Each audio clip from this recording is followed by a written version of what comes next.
Welcome to the Mr. Universe Meets podcast in association with the Mansformation Programme. Now, the Mansformation Programme is a 12-week programme for men that want to level up their training, nutrition, lifestyle and mindset so that they can live in a body that looks great, feels great and has unstoppable energy. On this podcast, we're going to be speaking to athletes that have reached the top of their game to understand their mindset, habits and routines and what makes them elite. I want you to take advantage of the lessons they teach and go and smash your own goals. I would love it if you guys would like, share and subscribe and enjoy the podcast.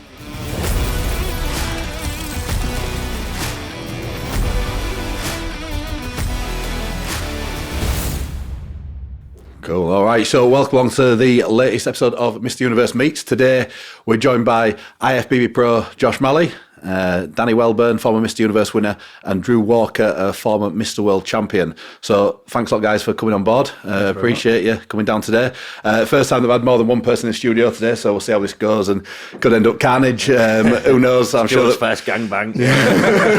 And Dan's ruined it already. We're 1 minute in. So right. No, so thanks a lot, lad. So like you say, what we've been speaking about there briefly, I want to kind of go into the insight to the mindset of what it becomes to be a champion. You guys have all gone to great heights in bodybuilding. So just want to kind of start with some backstory, really, like what got you involved in bodybuilding in the first place? Who wants to go first? Josh is the biggest. Okay. Well, that's quite a good point. So I got into it because I wasn't the biggest. So I'm 6'6", and when I was 18, I think hitting out about 80 kilos in body weight, and just wasn't overly sort of happy. I used to swim, so obviously it kind of had its function there. And then as soon as I retired from swimming, I thought I'm going to hit the gym and see. Every swimmer actually does this when they retire. They go, I'm going to get fucking massive. And I know it still goes around like the swimmers that I'm the only one who actually did it. So you're a competitive swimmer? Yeah, so I did Commonwealth trials, Olympic trials. So I swam up until 18. I went to Loughborough Uni for swimming. And I think it was when I was 19. I just realised that this is a lot of hard work and it's kind of going from being a big fish in a small pond to a small fish in a big pond. And I was like, yeah, I'm probably not going to get where I want to. And, you think bodybuilding's full on. Swimming 4 hours a day plus land work 7 days a week.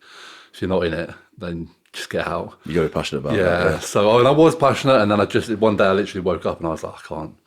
So I went to the gym for 2 hours a day for 7 days a week. So how old were you when you did that and made that switch? So at 19, 20. So I did my first show at 22. And I was about 80 kilos. I remember hitting the 100 kilo mark, fucking going out uni and thinking, Billy Big Bollocks.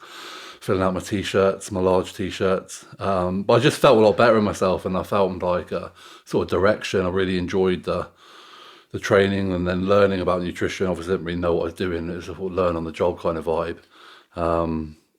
Well, I remember seeing that picture. I think you did like before and after, and it's that picture of you classic, on the beach, and it didn't even look like the same bloke. Yeah, so that's it. That honestly, there's some versions of that pictures on some Instagram pages, and the comments are brilliant. I've saved a few. They just make me absolutely howl. But people not believing that that's a real transformation. Yeah, especially around COVID, they were like, "Oh, his jabs went well." It's brilliant, and people hate on it, but then. Did first show at 22. Which one was that? That was UK BFF Leicester qualifier as a classic. So that was when they did the classic on a height and weight ratio. And I came second or third.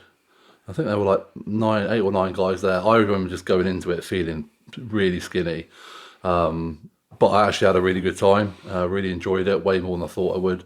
And was just then very set on, this is something I want to get better at. So, I took 2 years off, did the Inters under 90s, UK BFF 2012.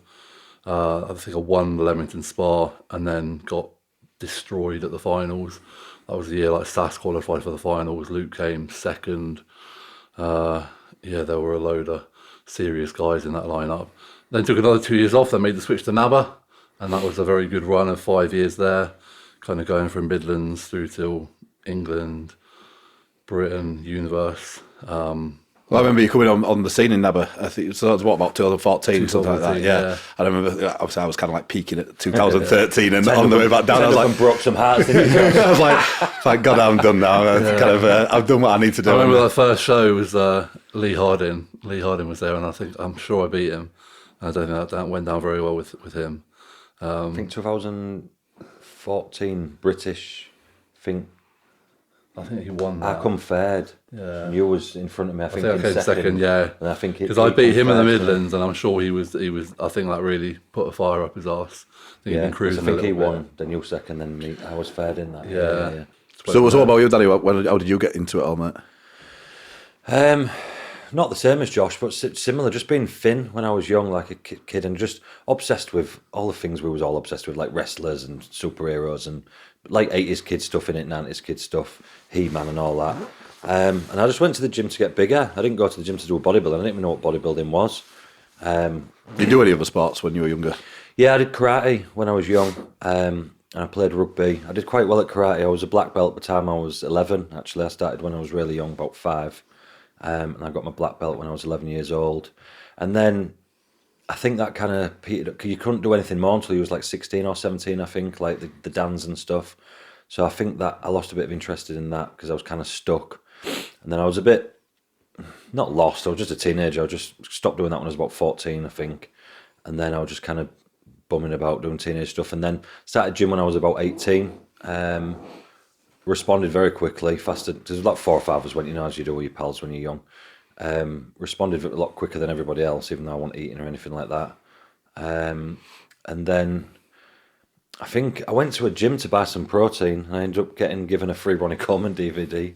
Cliche as that was, a copy, and that was the end of that. Yeah, I thought, what's this? And then I just wanted to be a bodybuilder after that. Still didn't end up looking like Ronnie Coleman, but here's what it is. And then I think I did my first show when I was 22. So I trained for a couple of years, and then I really got stuck into bodybuilding when I was about 21, and I did a full solid year and a half, and then competed actually UKBFF the last of the first timers class when they used to do that, 2008. So when I came on board with Ken at Food Tech, you were already part of that sort of crew, I think, weren't you, at the time? So did you have a coach before that, or how did that work? Ken did my first one. Actually, okay. Ken Roscoe did the first one, Food Tech. I'd met him through a lad in our gym who was bodybuilding, and I said, can you help me? And he said, do you want to go see this guy? So I went to go see Ken. And then, just did a 12-week prep. I was lean, very lean. I think I come like 3rd or 4th in the first show. I know Max was in it. Max O'Connor was in it. Lee Blackburn was in it. They both placed ahead of me. And another guy, I think, did as well. So I think I was 4th. Anyway, regardless. And then I did the same. I didn't want too keen on that. Moved over to NABA the next year. And I've developed a lot by then and started doing quite well. From the novices and everything like that, winning them shows. Why did you both decide to jump to NABA from being in the UKBFF? Because I did exactly the same. I did a little bit with the AFBB, as it was back then when I was a junior.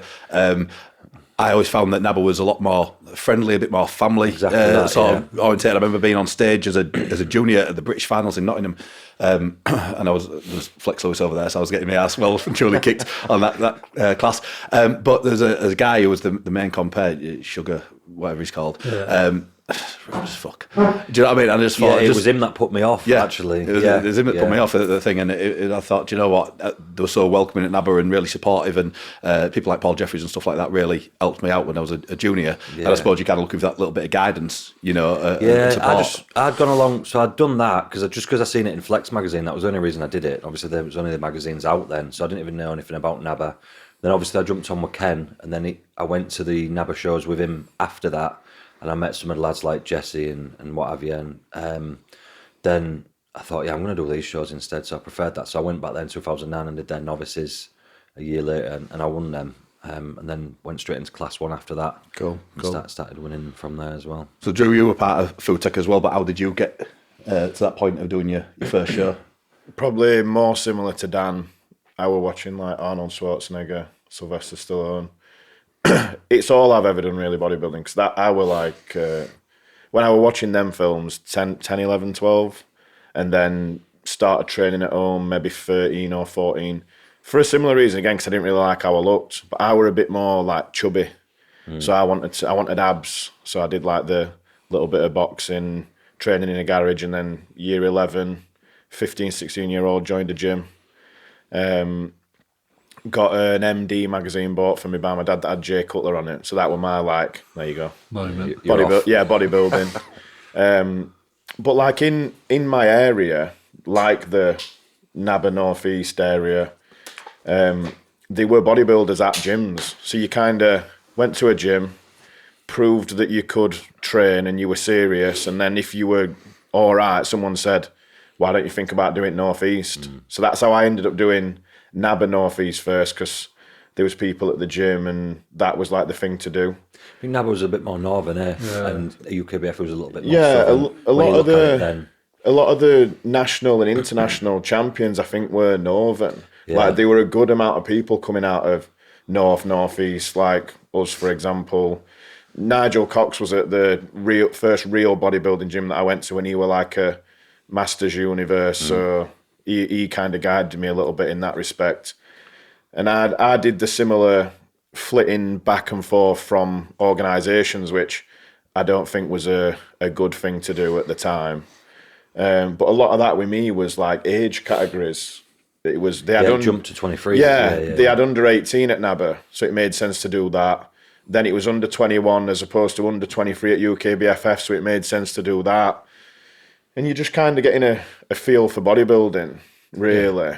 But there wasn't much choice back then. There was only Nabber and UKBFF, wasn't it? Yeah. You just chose one or the other, really. And I mean, from my point of view, I saw it as Nabber used to be like more of the first timers organisation. Yeah. And if you exhausted that and you were good, you wanted a pro card then. UKBF used to be that route to the pro card. Exactly. Didn't it? Yeah. But don't forget as well, they used to ban people for competing elsewhere. Yeah, so you couldn't go there first. You So couldn't do go it there around. and jump between. You had to pick one of the two because UKBF would ban you for going to another show. Yeah. At that time, I probably did year to year. I never did more Same than one at season. once, which I have had years where I've done that. And I do give people the advice that if you're going to compete for that year, stick to an organisation. Just whether they say they like it or not, I think subconsciously it's probably beneficial to the businesses at the end of the day, aren't they? They want you to invest in them. So yeah, I flitted back and forth. I went back to Nabber in 2019 and did the Worlds as an adult and won the Worlds and got their Nabber Pro card. And that kind of fizzled out a little bit, mainly due to COVID, I think. I don't think they dealt with COVID the best. But at that point, I got during that process, I'd got married, had a daughter, got a gym, which has made everything quite hard to focus on bodybuilding, to be honest. But I'm trying to get back to my best that I were back then. It's tough in it. I think that like through my 20s, I Yeah. had nothing Don't to give do. a fuck about nothing. I had one gym, that was it. I wasn't really doing much personal training. I was just training, like I was living like professional life through my 20s, you know, and I was so focused. That's the only thing that I really cared about, you know. So it was, everything was about that, you know. You like you say, you're just constantly thinking, right, 2 hours time, where's my next protein coming from? Right, what am I training today? That was it. There was no kids, no responsibilities, I didn't really care about business that much. I had a gym, it was nice and steady away, it paid the bills. That's all I wanted to do, as long as I could train. So It was exactly the same. You I just don't give a found it easier. I find it harder now, even just to put yourself through dieting. once a kid comes along, it's just a different story, isn't it? Like my daughter's 4 now, and she's got to the point where she will literally say to me, "Daddy, you finished dieting yet?" And I sometimes just think, "Yeah, I am." yeah. But it's I don't think it leaves you once you've got it either. Like there's always that little itch to I've been a bodybuilder. Yeah, even if it's just not competing, but getting back in shape or better in yeah. You see, I think I'm going into like what you said about how did you get into bodybuilding. I think now I've stepped away from bodybuilding for a couple of years and I'm like really out of the mindset. I think it's quite apparent that like we all think we're into bodybuilding for certain reasons, and we am because we want to get bigger and this and that, and we enjoy the training and all the rest of it. But I think we're all just certain personality types that latch onto a certain hobby or whatever, business venture or whatever it might be, that just demands every bit of your mentality constantly. And that's like like a state of mind that we're all just stuck in, but we just latch on to different stuff as we're going through life. Because when I look back, I was like it with karate when I was little, obsessed with Bruce Lee, obsessed with reading about karate. I was doing it 6 times a week, blah, blah, blah, blah, blah, and I was like that. And then obviously teenage, and then my brain latched onto bodybuilding. I was like, and I was stuck to that then because it was a constant, everyday, all day type of thing, constantly on your mind, always trying to get better. And now I've come away from that. It's just done the same thing, but with business instead. And now it's latched onto that and whatever else it might be. I think you need to have that goal, especially, like you say, it becomes so obsessive to be a really high level bodybuilder that you need to have something that's going to occupy your mind. Just chilling out's not really an option, is it? You've got to put that focus somewhere. I don't know about you. Look, my brain never chills out. It's always latched onto something. And like I say, now it's moved off bodybuilding, it's moved on to something else. Yeah. And it'll probably do the same again as I get a little bit older, possibly. Absolutely. So you mentioned Nigel Cox there as potentially, was he like one of your early mentors, or and who else did you have that was kind of guiding you? Obviously, I know you went with Ken as well at Food Tech. I had Nigel initially. There was another guy at the gym who I think you have that divide when you're younger, where some people think you're going to be great and they want to put loads into you, and other people just say, "Oh, he's going to be shit." Yeah, or they probably just want to hold you back. Yeah, and back then, no one charged for coaching. The first diet I had were literally written on a piece of paper like that. I wish I still had it, to be honest. I've got a lot of old stuff, but that were like 2010, so that were a long, long time ago. But yeah, they were the people that showed you how to enter a show and what tan to use. Yeah, it was different, wasn't it? People just took you under the wing. 'Cause it was a smaller community, obviously then. There was like, I know in my town there was only like 2 of us that competed in the full town. Now there's probably 30 people from my town that compete, Yeah. It's all different. And that's just with the social media blended in there as well, that's going to obviously expand in there. Everything just played a part in taking it off. It took off really, I think about 2015, didn't it, when it really started to take off. Coaching. Just bodybuilding industry in general for like the general people. Yeah, it's been a lot more mainstream. I think you could probably say the physique class probably did that, made it more mainstream. Yeah, that and because that didn't exist before, did it? Yeah, you're right. Whether it's because it's more attainable or more pleasing to some people. And everyone slagged that off in the beginning, but to be fair, when you look at it now, when I watch it, because obviously I go to all the shows, and you see the physique lads move from physique into classic a year or 2 later, and then you see them moving up from classic into bodybuilding a couple of years later. So it is feeding the sport still, and everyone thinks it kind of diluted bodybuilding, but I disagree. I think there's just a lot more shows, so it looks like the classes is emptier, and then there's a lot more entry-level stuff, like you mentioned with the physique. But them lads are that keen on it, going from class to class and moving up. And I think it's just took a few years to actually see that come to something when you're actually watching the shows now, because I am seeing it. Yeah, definitely, right, definitely. I've never had the opinion that they do any less than what bodybuilders do, though. No, I've seen how hard they work. We all know Ryan. Yeah, well, that's what I was going to say. From us knowing Ryan, the training, the eating, the supplements, it's almost identical. And I'm the first person to say how important genetics are. And I think a lot of it is you will just genetically find out where you fit in your class. Like, we can't all be 20 stone. It'd be fantastic if we could. But some people look excellent, streamlined abs, not pushing. Well, I said they're not pushing as hard. They are just doing the exact same stuff. I think they do. I think when it first came about, I was very sceptical about it. I was like, this isn't real bodybuilding. What's going on here? I know what you mean. It's progressed loads. You can see, I mean, some of them could probably do all 3 classes. Could literally do physique, classic, and open. Yeah. Until you get to this. The same when you look at the bikini. Yeah, I've always had that opinion on a lot of women as well. A lot of its presentation, a slight bit of conditioning difference with women, but a really good tone figure girl can transfer into athletic and then figure or. But where you see like where bikini started, same as men's physique, it was very small and like just beach body on it. Now they're like, they're fucking good. Well, they always evolve, they always evolve, yeah. I mean, and it's funny because when the classes come out, the bodybuilders are all a bit like, oh, it's whatever. They all progress to be bigger and leaner.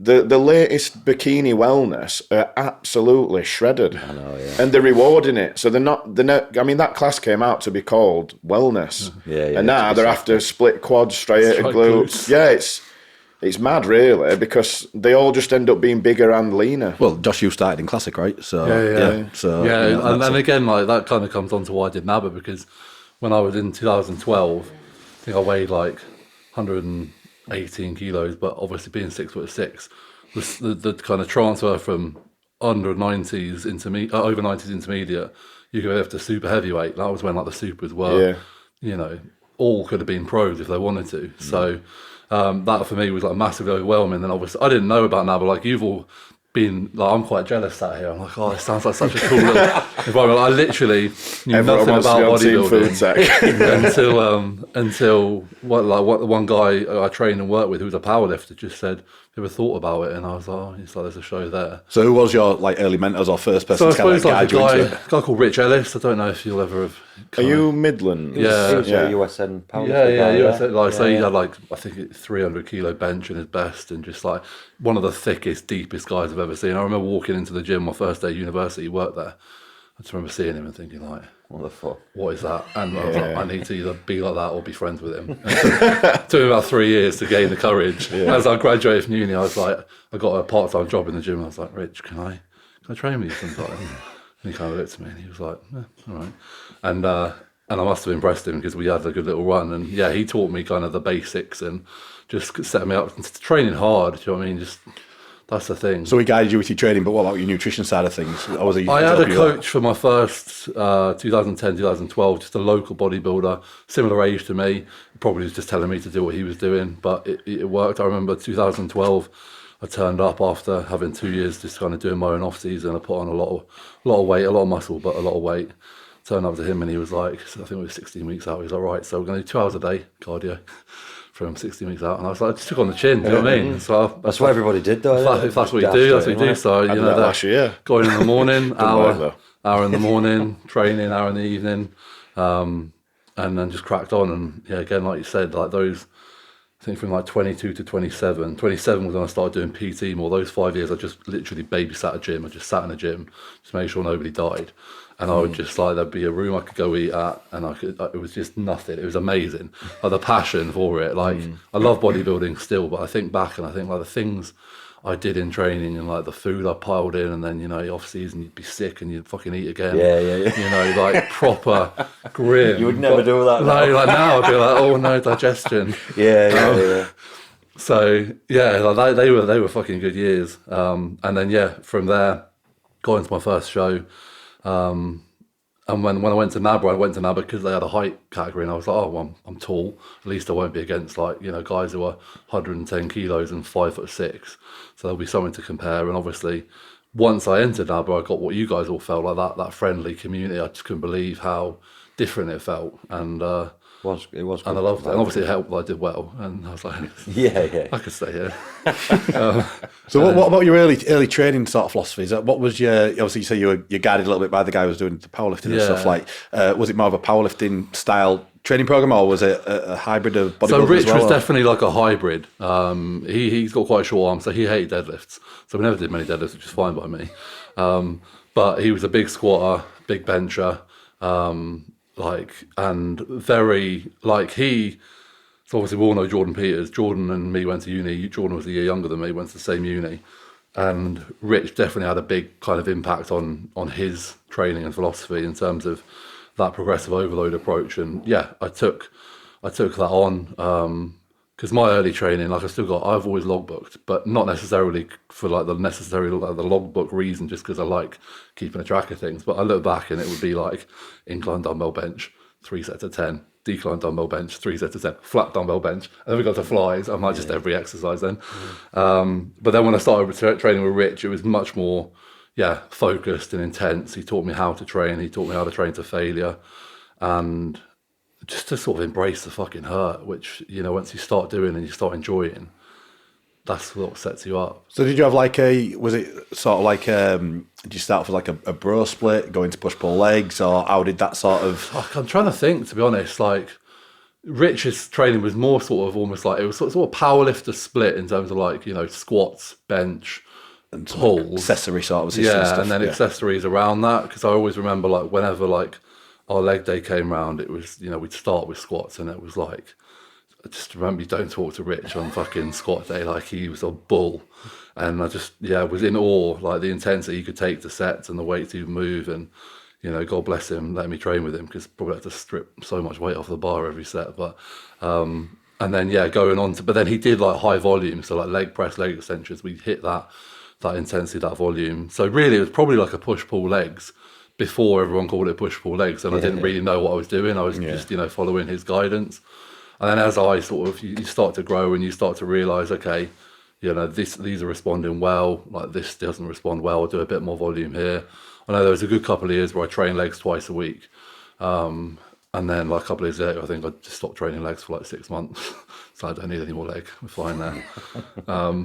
Nice problem to have. Yeah, good problems to have. Good problems to have. It isn't it? These fucking arms take years to, I'm not even sure they've grown since 2018, but God loves a tryer.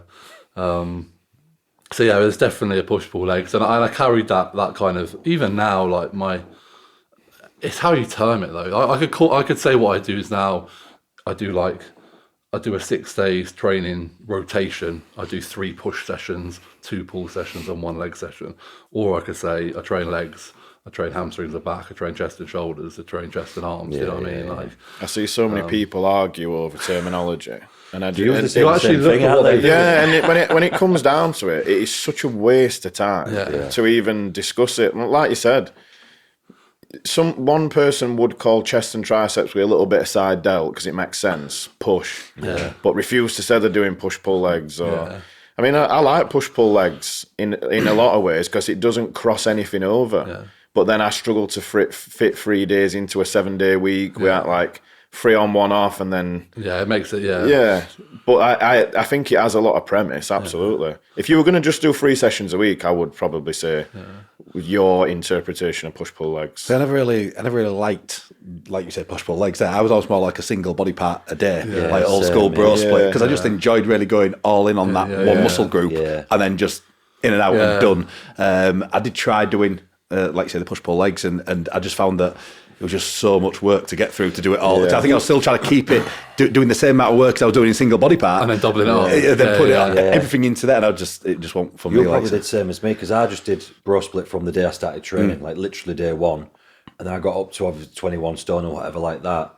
And then when I tried going back to push-pull legs, it was just too much because I was too big, too strong. It was too much to recover. Whereas if I'd come up like that, it'd have probably been a different story. But I was quite happy doing like bro split stuff, and then you look on social media and Jordan Peters is doing push-pull legs, and so everybody pulled into everybody else's thing. That's a problem as well. I'm not doing RDLs. Oh shit! I've not banned him either. Snatch grip RDLs. I need to go a wide grip with RDLs, otherwise they don't work. He's got a massive arse, and I want one. And like, I said to people, that's a problem. Like looking at someone and associating a single factor to a result that they've got, and then thinking that if you apply that single factor, you'll get that same result. I think at the end of the day, it comes down to consistency, and you're going to be more consistent with the style of training that you actually enjoy.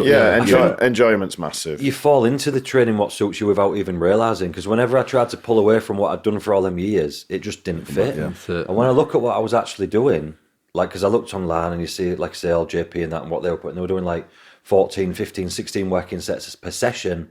I only did like 7 working sets a session, like the full time I trained, and I got all of my mass through doing that, but they were fucking hard sets. I find that can be very terminology and opinion based though, like and everyone always, Dorian did 1 set, and then I see guys post his journal and it's got 4 sets in it. Like and they're still decent weights, progressive weights. Because then you say, but 1 were to fail, and it's like, your opinion of failure. Everyone's got different opinions of failure. I just mean my failure sets. But I never used to say that until everyone else started calling it failure sets. I just did 3 or 4 sets of 7 exercises. So in my opinion, I was doing like 20 odd sets, and then everyone's like, no, that's not a set. All right, well then I just do 7. But there was all intensifiers. Finished every fucking thing with intensifier.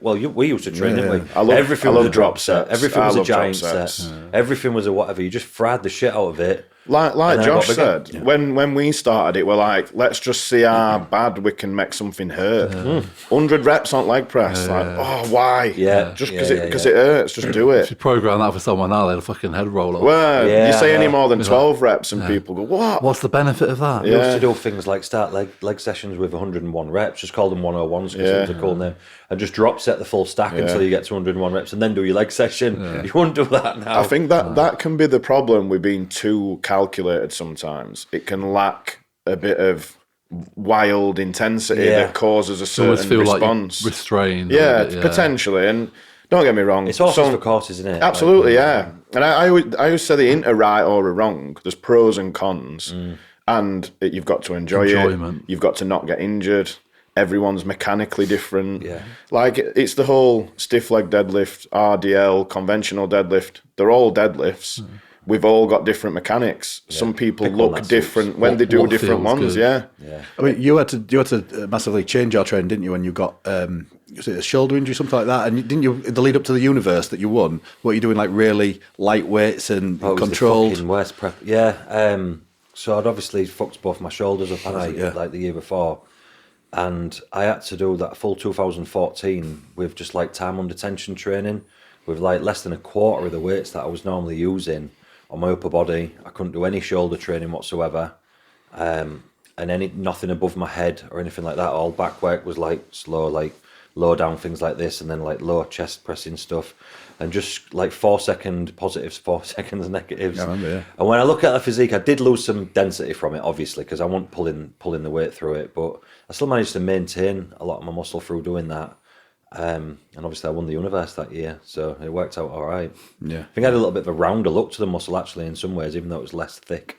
Yeah. So when people say you need all the weight to maintain your muscle tissue, I'm not too sure about that. No. Do you think any of you guys made any particular mistakes with training that you look back and think, oh, I wish I'd not done that? All of it. All of it. That's why I'm fucked, and my shoulders was fucked, something like that. I just had an operation earlier this year on a frozen shoulder that I'd been carrying through the full bodybuilding time. I didn't get taught by anyone to train. I didn't think I needed to. I was just young idiot. I watched Branch Warren's DVDs, which was the worst thing I could have ever done. But I watched Dorian's DVDs as well, and I watched a bunch of different ones. And I was just drawn to training like that. But bodies aren't cut out to train like that. Not many of them, apart from probably his. And that's why I built a lot of muscle tissue doing it, but my body gave in a lot sooner as well through injuries. They've all got injuries, though. Yeah. Pretty much everyone has.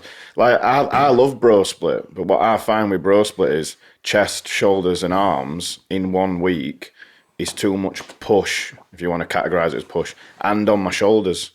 I feel like that damages my shoulders then, so I do sometimes have to pull one out. So that was the first thing I implemented as soon as my shoulders started getting bad in like 2012. So before the push-pull thing became a thing, I did chest and shoulders in the same session just to limit how much pain I was in for the week. And people was going, "You're training chest and shoulders in the same day? That's a big workout, innit? Why are you doing that?" But now, like, that's what everybody does. Well, do you know what I mean? But mechanically, it does make sense. Yeah, it did, like, I had all last week off and did chest on Monday, and my side delts and triceps are sore. And I didn't do any direct work on them other than chest work. So they absolutely all tie in, which is why I do think the push-pull legs make sense, because mechanically it does make sense. Yeah. But then It was the volume bodybuilding, what killed me on that. yeah, and we all get carried away with more is better. I get carried away with volume. I might do lower volume on a compound and then just go crazy with volume after. And sometimes you do have to say, I'm going to stop now, which is why I think Dorian were good in his prime. Even his injuries were probably from not knowing when to say enough was enough towards the end. But if he did 45 minutes and someone said you hadn't trained enough, he'd go, all right, see you tomorrow. And Summer, as like you've said, when you see someone on Instagram, we're all guilty of going, I'm just going to do that because he did that. Yeah. But he was so stubborn in his approach, which is, I think, good. That's why logbooking helps me. Yeah. Because it keeps me in line. Yeah. It keeps me restrained enough. Because otherwise, like, my volume used to be stupid. Yeah. Whereas now, like, for shoulders, for example, like in my push sessions, I just do one exercise of laterals. Yeah. And I might do 5 sets. And every time I do it, I'm like, oh, I might do a little bit more. No, I look at my logbook and go, listen, you did that last week. You've done it for the past, like, however long. It's working. Like, keep yourself in line. Again, it's a level of strictness, isn't it? Yeah. Because we've all got that. I think we're drawn to bodybuilding and business, and like you say, it applies to other stuff. With the more is better, the drive and stuff. Push. But you've got to be strict enough. It's like rest days. You've got to be strict enough to take a rest. But I always bash logbooking a little bit, and I write everything down. I know what I can lift, and I'm interested in progression to a certain extent. It's just such a, like you said, there's so many. Everyone, whether you logbook or not, like, everyone knows roughly what their top end weight is, what they want to hit, etc. And I think logbooking is good in just having that strict reference. But logbooking is shit because you get people who go, oh, I did a dumbbell chest press of 50 kilos for 8 reps last week. They were shit reps, but they don't remember that. Yeah. And they'll go, I'll go 55 this week and I'll go 60 next week. And then like, you know, they're either doing no reps or they're broken. Yeah. I think that's where it falls down, and it just takes a bit of experience and intelligence. Yeah, or a bit of sensibility as well. Like, Yeah. one of my problems with logging too much is the different periods that you go through. Prep, off phases, like what are you doing in off phase? Yeah. And everyone's hitting a PR lately. It's like, oh, a new PR, and it's like, based upon what? Mate, honestly, PR for 4 weeks on. Yeah. Like, I looked at some of the weights. I did for a few months when it all come popular a few years back. Yeah. And I just ended up feeling pains, elbow pain, shoulder, all these pains that I didn't normally feel. And it just, again, I think I was too late on in my career, or whatever you want to call it, of then starting to go backwards and do things that I probably should have done a little bit earlier on. But when I look back at the beginning, I do feel blessed that, I mean, we was in the same, like, come up time of, like, there wasn't too much information, so it wasn't that confusing, so I was never questioning anything. I just went in and smashed the arse out myself in the gym. But I remembered everything I lifted on the main things. So, like, as you're getting bigger and stronger, if I did 15 plates on a leg press for 10 reps, I remembered that. Yeah, that's what Josh says there. That did not go out of my head. I didn't need to write that down. I was obsessing about it from the minute I left until the next week to try and get another rep. And the same with the bench or the shoulder press or squat or whatever it might have been. I was obsessed with it. So I was logging it. I just wasn't writing it in a book. No, exactly the same. I never bothered with a logbook. I just totally went instinctively. And I think that, like you say, you can log it and you forget that it was shit reps, or you forget that you didn't really sleep that well that week, or that your food wasn't great and stuff like that. And all these things will have an effect on what you can do next week, unless you've got every other thing, which in prep time, I suppose, it's not too bad because everything is so regimented. But in the off season, did I eat some crap food? And with my logbook, I have like a little, it's just dead simple. Like I have a score out of 10 that I put at the top before I start a session. So like, how are you feeling? 7. So I try and work between 7 and 9 out of 10. And as soon as that starts to drop, if it's like a 5 or a 6, that's when I'll either like assess what I'm doing, assess recovery, or just take a week off. But again, it's being like, not many people can be that honest with themselves. It's hard to take a week off as well. Yeah. I had last week off and I struggled to fully commit to having a week off. I think it's the sensible thing to do. Yeah, like I'm only training 4 times a week now, and I remember I only started training 4 times a week, I think 2 or 3 years ago, and the idea of doing 4 times before that was like, you lazy cunt. Like, what's the point? Like it was sort of 5 sessions, maybe 6, but I fucking love it because I can go in, I can train hard, and I don't feel like arse next time I come to train. So I ended up on 4 in the end. So what about cardio mobility? Like obviously at the start, was putting regular cardio in the off season something you did, or working on mobility, anything like that? Has that sort of changed over time? Yeah, that's a huge regret as well. I wish I'd done some mobility, because all of my fuck ups in my body come down to lack of mobility in the end. Didn't do any stretching, I didn't do nothing. I just went, smashed the ass out myself, went home, eat my fucking tuna pasta and go to bed or whatever. Didn't do nothing, so didn't do any cardio ever until prep started. So yeah, there's loads of things I would change if I went back. Absolutely. You're exactly the same on that. I know, yeah. Maybe that was similar, to be fair. Yeah, but maybe that was, again, because social media wasn't about as much, the information wasn't about as much. And so it's a double-edged sword, isn't it? So we could have done with some of the information from social media, but maybe not all of it to fucking paralyse us. Yeah. Like I think not enough people have gone through the process of like true bodybuilding when you guys started to like start breaking and to think, oh, maybe I should have done something. To tell us, Whereas like now, obviously, people have gone through, like you can say yourself, listen, I wish I'd done it. And the younger guys will go, oh, maybe I'll take that on board. I think that's one thing, training with Rich as a powerlifter, being much more performance-based. He did do some stretching and some mobility. And obviously I came from a swimming background, and that was like 15 minutes kind of prior session. So although I got a bit lax, like the past 5-6 years, I've been really on it. And my body still feels pretty good. I've got pretty minimal niggles. I can train everything. My joints are good. Cardio, on the other hand, that's a more recent revelation. Like, again, the last 3 to 4 years have been good. And I remember peak off season when I was sort of like 26, 27. It was like, right, don't move. Yeah. Just don't fucking move. Save the calories. Like, I was like, right, how am I going to get to the gym? Do not burn a calorie. I'll like drive, and like, even though it's 5-minute walk away, do you know what I mean? I'll drive gym, I won't, and then like I won't move between sets, and like I'd love to have got a step count back on then. It'd be like fucking 5 a day. Yeah, so And then, just eat until you're sick and then eat again. And What cardio do you do now? so I've got a bike at home, so I just do 20 minutes 6 times a week. I've got dogs, so I walk dogs. Yeah. that's a good thing to do. I go for a couple of walks, mainly because, with online coaching, you just sit at your desk all the time. And if I don't go For your headspace as well. Yeah, if I don't, and also That's it's like what a I like really good about it. chance to catch up with messages. So that's why I've kind of tied it into being part of my routine, because otherwise I'd be like, why the fuck am I walking? I'm like, I can actually reply to messages on this, so I'm being productive. Yeah. There's a two-way of thinking about it, I suppose. I mean, we could be like arrogant and be like, well, look how big we got doing that. But then you could think, well, how big could we have got if we did all this other stuff as well? You can apply that to anything, though, can't you? That's that little seed of Hindsight. doubt. Yeah, hindsight's a beautiful thing. And there's no way of knowing what we're doing is the best, because unless you get me and my twin, and even that wouldn't be 100%, like doing 2 different programs, everything's that. It's There's too many variables. It's never going to happen, Yeah. So It's saved from a lot of things as well, though. I think, and I don't know if anyone wants to talk about it or go into it, but the gear and stuff like that we've done, I would have definitely used a lot more if I knew other people was using a lot more, but I didn't. So I just did a bit. What comparison nowadays to what you see on some of these cycles? Yeah, but surely now you're thinking, oh, thank God I didn't do that. Exactly that. Yeah, So I'm almost the other that's one way. thing I'm grateful of, because I would have definitely got drawn into that. I know I would, but I didn't. That's changing drastically. It's coming back downhill now, recently, yeah. though. So, but when it was all peaking about 2 or 3 years ago and everyone was doing this crazy shit, if I'd have been 25, 26 reading that, I'd have done it. Yeah, I know we've spoke about this quite a lot, and I absolutely think in anything, more isn't always better. And it absolutely applies to certain components of gear, 100%.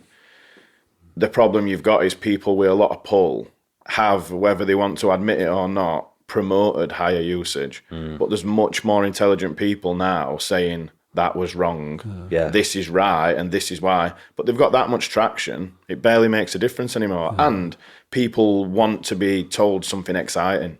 I know, that's part of the You could write the ultimate plan out for someone, and it would be quite boring.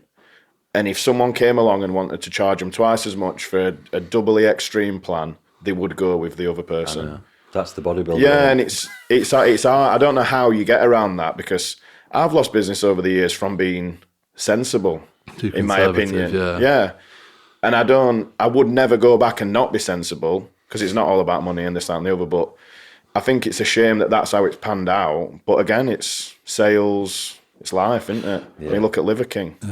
I think for me, Yeah. I always remember, I pushed, I was that was one thing I got.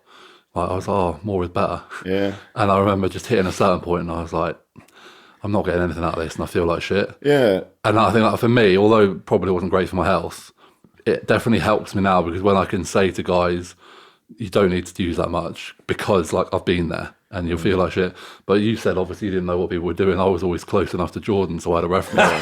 I had a reference point, so I was like, Jordan's doing twice as much for me, so I reckon I'm all right. Yeah. And then when you actually look at it, because I used to write all down on bits of paper, and I've still got something on a little gearbox. I look back and I go, fucking hell, I've taken a lot. Yeah, but I also think we're all entitled to learn and acknowledge when something was wrong. I've probably written everything down that I've ever done. When I go through my different bits in office and I find peak week for 2012 whatever show, and I read it and I go, what an idiot. Yeah. But But we all did well at the time doing it. Do you know? well, but again, could you have done better? Yeah. And I know it's impossible to play that game, but I honestly just think the most simplistic approach is optimal, but we all just get carried away. A lot of it is just logic, isn't it? Like when you break it down, is. like the best peak week, you look at it and you go, that makes sense. Yeah. And then the some things that people we end up doing, and you look back and you go, that makes no sense. Some people are so intelligent, but they lack common sense. Yeah. I mean, peak week. Someone can blow your mind with intelligent statements about peak week, but it makes no sense. No. How contradicting it all is, how different it is to what's got you to the point that you're at. A sensible person would never peak week. I don't do it with any clients anymore. Well, not in the traditional sense. Again, it's interpretation again. We're all peaking, but I kind of believe in peaking throughout the process. Yeah, absolutely. We're all peaking for a day. Not peaking on that week. But starting a fat cunt and finishing on stage. But it's this 7 days out, right? Feet up, peak weeks here. Yeah. Carb deplete, carb load. Don't do any of it. Water deplete, I've not water depleted load. in a long time. Yeah. Normally, because by that point, that's the whole point of prep is to deplete. Like, I mean, the best. Will you raise your carbs then coming into a show? I will. I load hard. That's one. But then I refeed through prep. So again, it's like I kind of know where I'm at, and I just again, like I coach myself, so I've done it now for a decade, and I'd say this is probably the first year, like just gone, that I've actually got a peak week near enough right for me. Because there's so many ways of, So when you're refeeding through a competition, is that a junk food sort of refeed, or is it just more of the same sort of foods? It's more of the same with maybe some like easier digesting things, so maybe some like bagels and cereal bars. But for the most part, rice, cream of rice, oats, and fruit. And just finding sort of, obviously the bigger you are, the heavier you are, the more you can take. Finding the sort of tolerance digestively, because I know like, if I have a little refeed, it almost does more harm than good. It sort of like just pushes me up a bit, and then I drop way too much. And like all this, peak week, and people like kind of carb loading at the start of the week, so then they sort of set. If I stop carb loading any day before the show, I just go flat straight away. Like my body was burn through it. I need to be full to the day before, and hope that on the day I don't burn through that much. And because I don't like eating much on the day because stomach volume and everything. But so sticking on nutrition, like what does your off-season approach look like? Were you sort of counting calories in the off-season, or was it just kind of just getting your protein in and getting as much food in you as you could? Or so for the majority of it, and I'm not saying this is the right thing to do, because there will be better ways to do that, as everybody is proving now, to be fair. And I did do these new ways towards the very end there. All I did was I had like a base diet. Make sure the protein was nice and high. Obviously all the usual stuff, chicken, beef, tuna, whey, with decent carb sources, pasta, rice, potatoes, possibly oats. And then on top of that, to be honest, I just ate whatever the fuck I wanted. And I just did that every off season, and I did get fat, but I was gaining about £10 a year of muscle tissue every time I came down. So I never had any reason to question it. And that, when you look back, that's what everybody was doing really then. Did you just copy and paste? Like, we all just did the same thing. And then that worked. And then as time goes on, and mainly as I got actually a lot bigger towards the end, I couldn't put the bad food in because it just wrecked my stomach so much. I couldn't get the good food in, and I needed the calories to be nice and high. So I ended up living actually the last off seasons that I did without any cheat meals or anything generally, because I was redlining my regular food, the rice and whatever, cream of rice and oats and whatever I was eating towards the end. So I think as you get a bit bigger and things need refining a lot, but I think in the early days, just slamming calories down did work. Do you know what I mean? I'm not saying that's the optimal way to do it. I think once you've proved that you can get in shape, the biggest thing is people like smash and get fat, but then they haven't actually got the ability to get in shape, or like the last reference point they've got in shape, they're like, to us probably 4 weeks out. Yeah. So like I from my first show, I'd say I was pretty proud. Like the condition was there, and I knew how to dig. And I think once you have that mentality that when it comes down to the nitty gritty, you can get it off, then you can afford to be a little bit definitely more aggressive. My preps was only ever 12 weeks as well. Oh, no, which I would never do that now. Yeah. They were always 12 weeks, but that's because I read it in Flex magazine, then jumped on it with Ken, and I started fat as a motherfucker. And I dropped like 3.5 stone in 12 weeks. Yeah, I had to give myself 16, 18 weeks all the time. You always dieted long, and I was thinking, why is he dieting that long? But then I beat you every time, so exactly, yeah.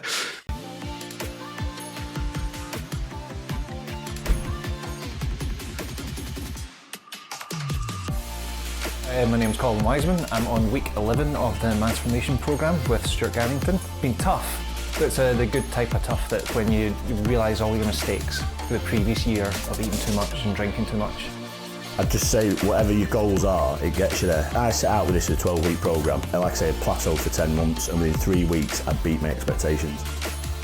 I've had to have surgery during the programme, but we've not changed anything. We've just changed the programming slightly. Been great all the way through it, so yeah, I'd recommend him 100%. It's one of these things, I think, if you give it a chance and have a bit of self-discipline, I'm into the 5th week now and I literally feel the best I have done in years, to be honest.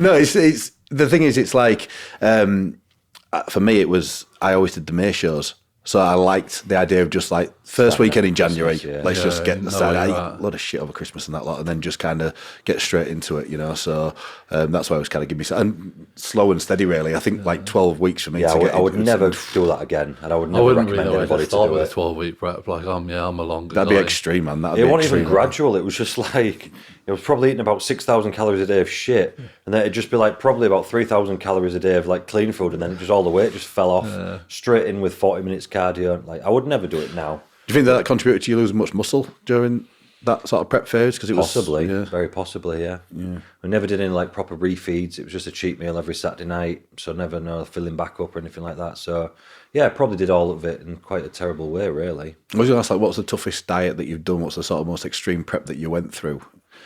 I know exactly which one that was. Fucking hell. So I done the 2016 Pro Universe when I come back after my shoulder operations and everything like that. I think that was like November time, I think. I think that's when you won the amateur one, wasn't it, that year, I think? Oh, okay, that was 2016. Okay, second to Fabian. You won it the next year, didn't you? Yeah, because Fabian, that's right, yeah. And then about a month later, I was going about my business and some French promoter messaged me asking me to do a show in March. And he'd paid for the travel, paid for the hotel, paid for absolutely everything. That's quite a well... prize money one top as well, diploma, yeah. It was good as well, like that Danny Kaganovich and all that. Yeah. They all did it and stuff like that. Yeah, Peter Molnar and that. So I didn't want to turn it down, so I said yes, but I was going to Jamaica in the December on an all-inclusive for 2 weeks. So I think I got back and I had something like, I think I ended up prepping in like 11 weeks and I had quite a lot to get off. It was fresh fat, so it had just been laid down over them. Fresh fat comes off quicker than it, to be fair. First in. But I know the last 7 weeks leading into the show, I was on 2 hours cardio, 50 grams of carbs, no fats. It was fucking savage. I remember one of the most extreme ones I did was getting ready for Brazil in 2011, and I think I was sponsored by Multipower at the time, and they took me over to FIBO in Germany. And 6 weeks out, I'm at this FIBO thing, and obviously you're surrounded by these people that are in really good shape all the time. And I looked at myself and thinking, Jesus Christ! And I've about had 2 stone of crap still on me. Do you know what I mean? That needed to come off. So how long? I had 6 weeks to go. And the thing is, I would have dropped out of it, but it had been paid for by NABA to go to Brazil. So I thought, well, I'm going to go, right? Do you know what I mean? Yeah. So I ended up having to do cardio at 6 a.m. Then I'd be in the gym for 10 a.m. to do a full body circuit, cardio at 2 p.m, 6 o'clock at night, full body circuit. I remember that. And then 10 p.m. cardio. And it was literally, I mean, thank God I literally give keys to lads at gym and I was like, I'll see you in 6 weeks. I'm not coming to work. So I've got some work to do. And we got it off and I ended up finishing third in class 1 that time. But I looked like a stick, you know, like I'd just completely any muscle that I'd built had gone. 6 weeks out. Yeah, absolutely. I think that one of the toughest ones that I ever had to do though was when I hired Milos as a coach, and that was only for an off season. And the amount of food that he has you eating is phenomenal. But like food that don't go down well, like sweet potatoes and things like that. I was eating a kilo of potato post-workout. And you think you've had I think you're training twice a day. So by the time I've done like me 6 p.m. workout, whatever it was, and I sit there and I've got like 200 gram of turkey breast and a kilo of potato. And an hour, you sat there for an hour trying to get this down. It was horrible. Madness when you look back in it, some of the madness you've done. Yeah. What you do? Any sort of like real extreme preps you had to go through, or like things you had to do? My first one were probably like on paper the most extreme. I vaguely remember doing like 50 gram of oats for meal 1, and I don't know why, but half a raw sweet potato after I trained. Raw? Yeah. It tastes like an apple. It tastes like a carrot. Okay. It's actually not that bad. Someone later said, you can't digest that, don't you? So I would do it. That's why I got fucking peeled. Well, but the thing is, I wasn't. Right. And that first diet taught me, well, not that I hadn't made the mistake again since, that more isn't better, and it's not about who can do the most cardio and the least carbs, because if it was, we would all just be shredded every single time. 6 hours cardio a day. Yeah. For me personally, I'm not an easy loser. I'm not a naturally shredded person at all. My last diet was 28 weeks and I still weren't in what I would consider to be phenomenal condition. So it absolutely... And then I have other clients that eat a burger every 3 days and they've got striated glutes. Struggling to keep but on. It's very dependent. I like to sit myself in what I would consider to be the sweet spot. But if I come out of that with too much of a refeed or too much of a cheat, I start to just go backwards then. The longer I stay in that spot seems to be the better I get. Even peak week, if I diet straight into a show, say 200, 250 carbs, I don't go flat, I don't spill, I kind of just get drier into it. But I did too much cardio last time, but for 7 years I did my own prep and I hired a coach for a block in my last prep halfway through, which were a bad idea. And he was like, right, 2 hours cardio. And I have that mentality where I'll go, all right. Yeah, well, if you're going to get a coach, you just want a coach because what you've got to lose. Which otherwise. is why I struggle to have a coach, because the second I have some element of doubt towards the plan, I'm no good to anyone then. You're either a pain in the arse client or you just go and don't tell the coach and you do your own thing. Which is just, it's pointless at that point. But that's what I always say when people are like, why don't you have a coach? I just think I'd be a shit client. I'm a bad client. I'm a really bad client. I mean, I'd question everything, and I've had clients like me, like, you know, they'd be like, they kind of know the best, and I've said to them, I'm going, "This, why am I here?" Yeah, and they're like, "Oh, I just need to like." I was like, "If you just want bounced ideas off someone." I find the whole just want you to approve what they're telling you. I find the whole coaching thing a little bit complicated at times. Like, obviously, there's because you'll occasionally get and you go, right, we're going to do protein, and people are like, "What's protein? Potatoes." So some people do absolutely need a coach, but I do think there comes a point as well where you're like, you don't need a coach. Like, move more, eat a little bit less. You're going to get leaner. You're not getting bigger. Eat a bit more. Maybe move a little bit less, but do a bit of cardio so you don't die. I think a lot of people with the coaching comes, like for me, I've certainly found it's just the mind. Yeah. Like keeping people's mind in check. I commonly speak to people that say that because you get a coach with a coach. If you can coach someone, you should have the knowledge to not be coached. But then they say, but I need someone to. And sometimes, like if they are, like if you stretch with work or business, whatever it may be, you sometimes just want orders to follow. Well, which is that was the point for me. I wanted to be told what to do, and I would just go and execute whatever they told me to do. That's how I coach myself. Like I sit down with myself, like with a client once a week. I write my plan and I just follow it blindly. And then I'll see where I'm at the following week. Like I'm very good at not overthinking. Like my girlfriend's always like, not many people can do what you do because you just. I always thought that about you when I just switch off. Like I'm very. Like you said. Go on, Joe, sorry. Like you said with the training plan, I'm back to coaching myself again, but the whole time I coached myself, I'd print my diet out and stick it on the fridge as if someone had given me that diet. And it is very much, there's your job, do your job. But then in recent years, it's not as simple as that. So I could do that when I kind of dropped some weight for a little photo shoot I did a couple of months ago. And I just did that sort of like prep, if you like, myself. But there was no real pressure. So when I was like trying to battle for universe titles or Britain titles, whatever it was, I think just having somebody there to kind of make sure that things are right. Because your head does fucking go sometimes, you know. And I think that pressure concept's quite valuable. And that's something I've actually never done, which I might do next year. Diet without the pressure of the time or the show. Then just pick one. Well, yeah, potentially, or not do one at all that year. But just, I think you learn a lot of more sensible things about dieting by not thinking, but if I eat this chicken, or if I eat this pasta, and he doesn't eat that pasta, he's going to beat me. So I'm not eating that pasta. It was so easy to get myself in shape when I was not doing a competition. Exactly, yeah. You know? And that's the first time I've ever done it. I've never actually got in great shape for no reason other than I always had to be doing a show. So I'm not sure I could. How lean did you get? Did you go down to like nearly, how far off show condition would you say? I think I'd have probably had to turn the screw for maybe 2 or 3 weeks to get close. in. Yeah. But that's quite a good approach, isn't it, really? Yeah. Very sensible. That's why I always couldn't, I needed somebody from 3 weeks out because I couldn't see myself for looking at from that point. See, when people say that to me, I always say I've got my wife. Like, my wife's quite involved in bodybuilding and she'll also tell me whether I look shit. So she's a very good person to be like, right, you're in a good spot or you're not in a good spot. You know what you need to do. So I'm lucky that I've got that from that aspect. But yeah, write it down, keep it simple. Don't go mad, because more isn't always better. I think, like, do you guys have any sort of like coping strategies to get you through prep? I would always kind of like I think if you thought about the big picture of actually getting on stage or the end of the diet, it can seem like such a big daunting task that I would literally have to break it down to, okay, what's my next task? What's the next meal? I literally think day by day. I've like sometimes the show, like especially if I'm doing like this year, obviously did the regional. It's almost like, oh shit, like I need to go to the venue tomorrow. Do you know what I mean? Like, it's happened. Whereas obviously once the Arnold was like the kind of bigger ones, and I had a few planned after, but I didn't need to do them.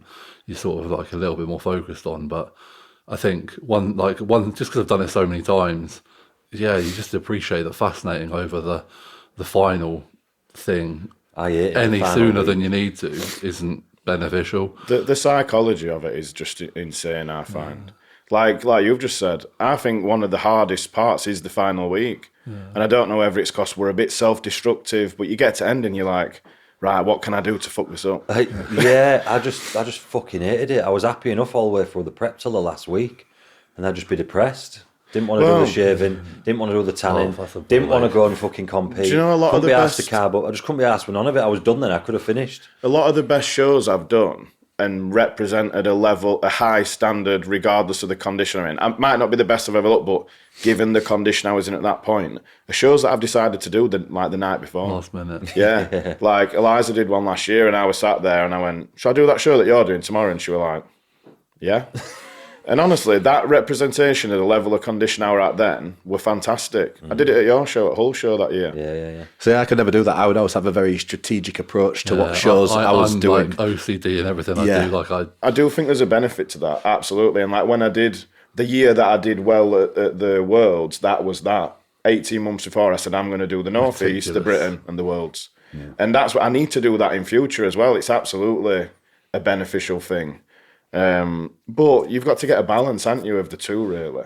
The psychology. Find what works, yeah. I think like I've always, like I said, I've always logged everything. I've always written my diet. I've always had everything tracked. And for me, in my mentality, like I just need that. Like that just gives me. I enjoy that side of things. I enjoy like having that level of. You've got to be a certain person to be a bodybuilder anyway. Yeah. Like it is organised. It is pretty boring and repetitive and. Not everyone can even comprehend that that's a normal thing to do. And it does take a certain level of mental tough-ness to be able to do it. Like, it's not for everybody. Yeah. And I'm sure with all our clients that want to do shows, but you're like, this just isn't for you. Halfway through a prep and I'm like, mate, if you're struggling now. Yeah. But it looks great, doesn't it? You get people in the gym and they go, I might do a show. Because they've just seen you do a show and everyone be like, oh, well done winning that show, mate. Or they just see you for that hour every week where you come in the gym, you look better and better and better. Yeah. Talking less and less and less, but they don't necessarily notice that. Training's fun. If you enjoy training, training's absolutely fun. Like you said, you have to limit yourself to 4 times a week. Yeah. People at work always used to say, how do you make yourself go to the gym? I'm like, I don't. I love it. Yeah. But it's the other hours, trying to juggle things, that's where it gets hard. But I think, like you say, if you're truly passionate about it, it's, it can be done. Whereas if you're doing it for the wrong reasons, and like you say, you've seen you looking good in the gym or seen, it's not things on social media. Is it? If you love it and you're passionate, you make it happen no matter what's. Yeah, and I think like you say, you have to be a little bit obsessed with it. Content people don't become world champions. It's like you. Oh yeah, I always say like people are like why'd you do it? I'm like, because I fucking hate myself, really. Do you know what I mean? Like, I started this because I really didn't like the way I looked. And I still look in the mirror now and see like that, 80 kilo swimmer. I'll kind of walk past the mirror and be like, fucking hell, where am I? Like, I'm an ironing board. I know like, I'm weighing 300 pounds. I'm like, and that's one coping strategy that I've had is like, I know 300 pounds is 300 pounds. Yeah. So like, even if I feel like a flat piece of shit, it's still 300 pounds, you know what I mean? So everyone it can't be that bad. I think that relates back to, like you said, transferring it to business and stuff. Watch a video with Dorian, he says his arms are shit. He ain't got shit arms, but he thinks they're everything else is so good. You made a comment about your arms. Yeah. I know my legs are better than my arms. I look at a picture of me and I look at my pector. Because you pick your imperfections out. Yeah. You see that in other people when you're watching shows as well. Like your bad bits, you notice their good bits. Backstage. Yeah. I like that guy because he's got massive arms. Yeah. I never thought I'd win a show. I'd go backstage, I'd be like, fucking hell, look at Dan's shoulders, you know what I mean? Look at everyone's fucking chest and arms, and I'd be like, hopefully my legs will carry me. I think that's the words all looking at your legs like. I've had that before where I've stood with 20 lads and gone, I'm in over my head How? here, Yeah. and then won. Yeah, So like stage is the worst bit though, because when you're pumping up, you're looking down at yourself like this. And you can see everyone from a different it's real angle. matte, innit? And like, you look real soft. I remember just before I won the universe, I was backstage in Southport, and I'm looking down, and everyone else is like, Jesus Christ! And I thought, Proper dream tanned up. I'd take myself back out of into the changing rooms and just go through some poses in the mirror. I thought, right, no, you're all right. So that's what I always like. I always keep my top on as long as I can, so I don't get too sweaty when I'm pumping up, because then I can come back. And I think you were at the 2019 universe. Yeah. And I remember you coming into the toilets. And No. Or the other way around, or you came into the toilets and I thought, oh, fuck off. Yeah, I remember he said something, and I looked in the mirror and I was like, this was the first time probably that 20 weeks where I'd been happy with what I saw. Yeah. And I was like, this is good. Like, whatever happens, you know what I mean? Like, at least I felt this moment of personal satisfaction. You was good that day. yeah, no, I remember that, like I said, backstage universe, and I'd gone there and I looked in the mirrors and I thought, I won't want to be against me today. Yeah. And I just knew I just knew I was going to do it, you know. So, but I would believe myself all the way up to it. But as soon as I go backstage and you're not in front of a mirror and you're looking down, and like you say, it's a weird angle that you're looking at yourself from. And I actually adapted to that real fast, because I was like it, I think, when I first time I did the novices or whatever, and I thought I looked skinny and terrible and everyone looked massive, and then I won. So ever since that point, I just thought, I just look better than I think I do. And I just ignored it after that. I never really. I kept telling myself that, like, I don't, like, the judges see something I don't, so that, like, until I get like screwed, then like, I'll just have faith. You just got to look in the mirror and go, you are the Viking. Come on, who the man? No, you do. I have that. You have to have a bit of false confidence if you haven't got it naturally, and just think, well, obviously I've got a low opinion of myself, so we'll just see what happens. It's just a little bit of a fuck it, innit? Yeah, fuck it, just see what happens. I've done. Well, the whole entire thing, again, I don't think people realise how stressful and detrimental it is mentally.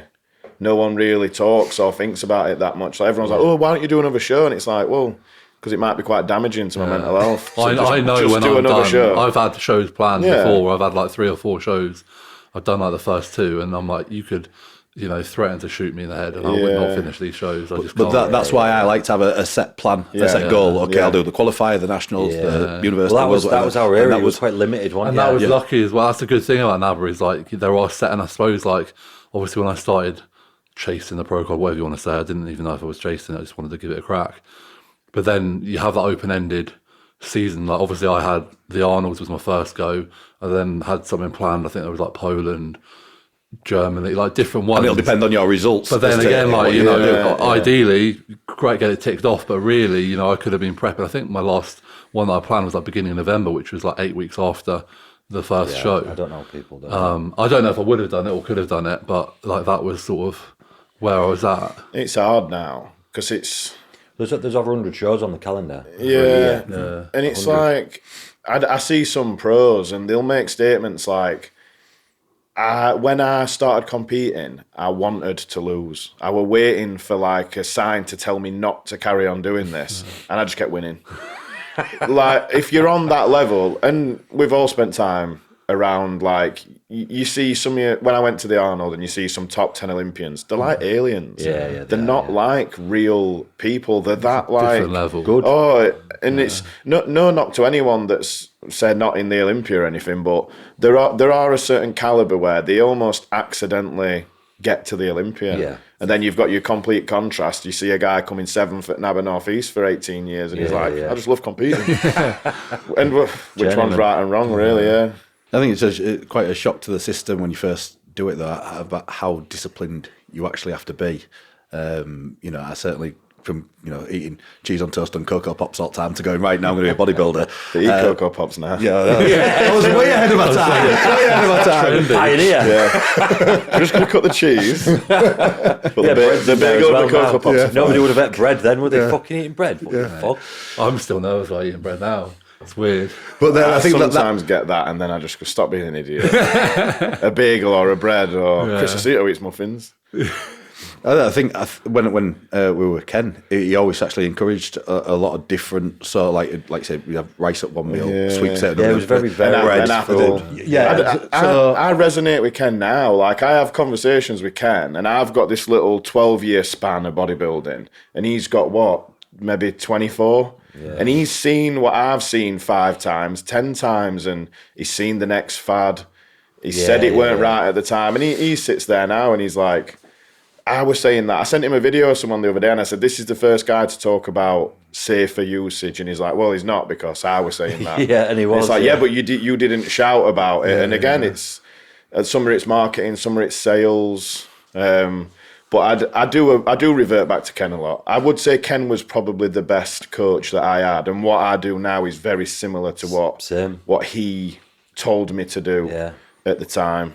Same. I get a lot of that from clients saying, "Oh, the diets are very balanced, and there's a lot of different variety in there and all that," and that's just come from him, because otherwise, I think a lot of them. But again, that's sensible, isn't it? Yeah, it makes Eating sense. fruit. Fruit's quite good for you. Fruit took me such a long. I love fruit. I used to eat so much fruit as a swimmer. Day I started my first bodybuilding, fucking cut fruit out for about 5 years. He made us eat an apple every day, didn't he? That is one of the first things I remember about him. And then one of the things I remember about the last coach I had is, you're not allowed fruit. And I'm like, oh, fuck this I guy. eat so much fruit now. I always have fruit. But it's carbs are carb to a certain extent. To an extent. And a piece of fruit is a good carb. But I think, like you say, we varied the protein sources as well. So it could be white fish, it could be salmon, it could be steak, chicken, and like different amino acid profile. You get 50 grams of protein in each meal, but different amino acid profiles and stuff like this. And also just simple things like fucking food fatigue. Like, you know what I mean? Yeah. Like, we've all probably eaten so much chicken that I used to do starts rejecting. I used to do 4 chicken and pasta every day, as big as I could get in a lunchbox. And I see stuff now where people would probably argue. I think I saw Joris, because I know you worked with Joris, didn't you? Repetitively eating the same thing over and over again will give you an allergy to it. And again, it's sensible to have variety. My diet's generally 1 egg, 1 chicken, 1 beef, 1 salmon, and a couple of whey, because it's a bit more convenient. From an enjoyment point of view, allergic to all of it. But that's why I'm trying to do the one. Vegan. But then, from an enjoyment point of view, it's you're varying your food a little bit, so it's not like, oh god, this is meal one. The next meal, you're like, oh, what is it? Oh, white fish again. Do you know what I mean? So I do like chicken and rice though. I probably could. Salmon and rice. I don't think. It's my favourite meal. Just love that. But even then, I think salmon's an excellent food to have. And then I got to the point on my last prep where I was like, too much fat in salmon. It's got to come out. Oh really? It just fucking makes me. Ugh.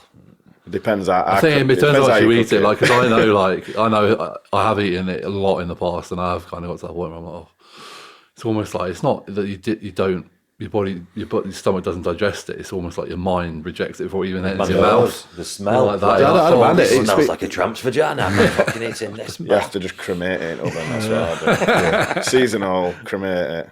Or raw. I'm like one end of the scale to the other. It's got to be raw, or it's got to be burned. So one of the things that worked for me as well through prep was like visualization quite a lot. I don't know if you guys do any of that if it comes to like the training sessions, or I used to, and I think I said this before, I used to visualise, because Dave Titterton was the guy that I just could not beat, and he was the main guy in class 1 at the time, and I would visualise myself on my cardio beating him on stage at the universe. Beating him up. Steel chair.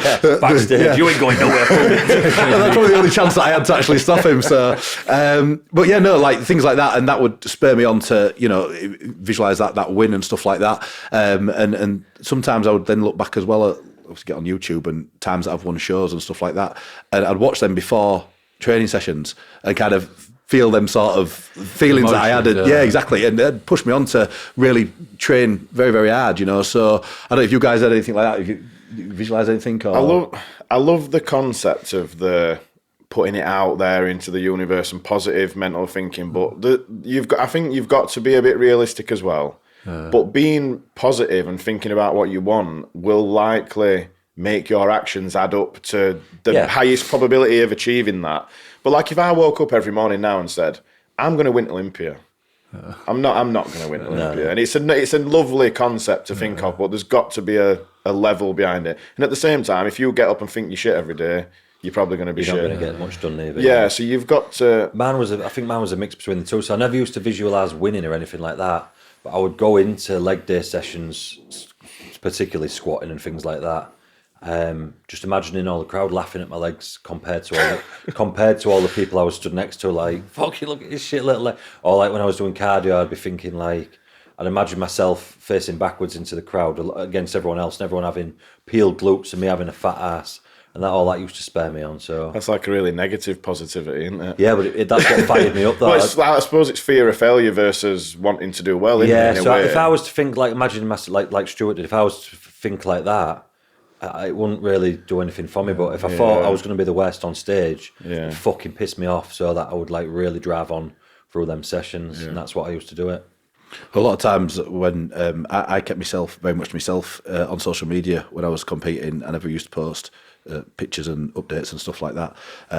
But like people that I was against would, and that would drive me on like crazy. I mean, I suppose nowadays like everybody's posting updates. Yeah, it was and different, pictures. wasn't it? I used to just go silent about 12 weeks out and post absolutely nothing. That can destroy because some of that people reason, as well, though. because I didn't want to give people ammunition to fire the preps up to come and beat me out the shows. Yeah. It's a different world now. Some clients will ruin themselves looking at others. Because they'll go, I'm not going to beat them, so what's the point? And then, like we said And before, put pressure on themselves. Yeah. Well, I've got clients now, I've already had to rein in like for their first shows. turn Instagram off. And they're like, oh, I'm going to document everything. I'm like, the more you document, the more people are going to be asking you how prep's going. The more people you're going to feel pressure from. Because I put my progress on Instagram because I appreciate the value of business and sponsors, etc. But not once last year did I say what show I was going to do. Because then people start nipping away, going, how's prep? I had people going, are you prepping? And I'd be like, the day out. I'd be like, no, I'm not, I'm just chilling. No, you didn't know when you qualify well. Just Exactly. Josh, you're competing tomorrow. Yeah, fuck. But I think, like, in terms of like firing me up, like, I've never had any, like I say, my belief in my bodybuilding credentials has always been extremely low, but my belief in my my work ethic's always been extremely high. So that's always been something like because I don't believe in like that negative thought process. I think, if you think you're going to lose or you think you're going to be shit, then it's probably more detrimental. Obviously, it worked right for you, but well, no, because I didn't think I was going to lose. I just got that mad at the thought of looking daft next to people or getting beat. That it'd really fire me up. So I think like I didn't want that, so I just always was like, right, I know that I'm working as hard as I can. I'm not one of these people who's stupid enough to say I'm working hardest worker in the room, because that's just that's the more idiotic, isn't always better concept as well, isn't it? But I know during my NABA days, I definitely before a few heavy sets, definitely thought of Lee. I think we've all. You mean Dan? No, because the thing is, Lee was always like, we were always like mates. You know what I mean? There was always like, Lee was always pleasant, but I know that he fucking hated the idea of being beaten by me. Like, I know he felt threatened, and therefore I got a bit of that attention. Like, there'd be the commenting things. So I think a bit of friendly rivalry is always good. Yeah, there's a couple of people I've competed back and forth with, and will sometimes say, "What score? 2-1." All right, then fuck you. I don't know why he was with Lee, but I was like that. I'd beat him at one show, and then he beat me at the next, and it was like that for like a few years. yeah. The thing is, I think they're so consistent with, it was the same sort of people who were competing at. And that was a nice thing, because it built up like. We knew it was coming every year, and it's like, and then someone new might show up like randomly, but and people got excited, like, even like, people in the crowd knew what they were coming to watch. And you knew your general top 5 or 6. And that's probably because you had the NABA guys, you had the UKBFF guys, so they, that roughly who was going to be in them shows and roughly who was going to be in them shows. It was a good time. It would absolutely. We had like Matt Getty, Lee Harding, obviously, Lucas, people like Dave Titton. Do you know what I mean? Lucas, Lee Harding, Matt Getty. I think there's still a bit of that now, but like you've said, there's that many shows. It's just one week, then you're in PCA, then you're over you can just travel to a 56 different country, or from day to but like day. I had that with Marcel this year. Me and Marcel both did NABA in 2012. We didn't know that we were both doing PCA, and then we spoke to each other a couple of times between the qualifier and the Britain, and we were both struggling a bit, I think. And one of the reasons I made sure I did that show and I ticked my boxes was to do the show with Marcel, and not to beat him, but because I was thinking, I don't want to quit because he's not going to quit, and it'll be nice to share that at the end of it. And so there's still, that does still exist to a certain extent, but it's spread so far, it's spread so wide now that you almost had no choice but to compete against people back in the day, whereas now you can think, right, let's pick a I think some people do that. They pick absolutely. Thanks so much for listening. Please remember to like, share and subscribe. And if you need any more information on the Transformation Programme, just hit the link below.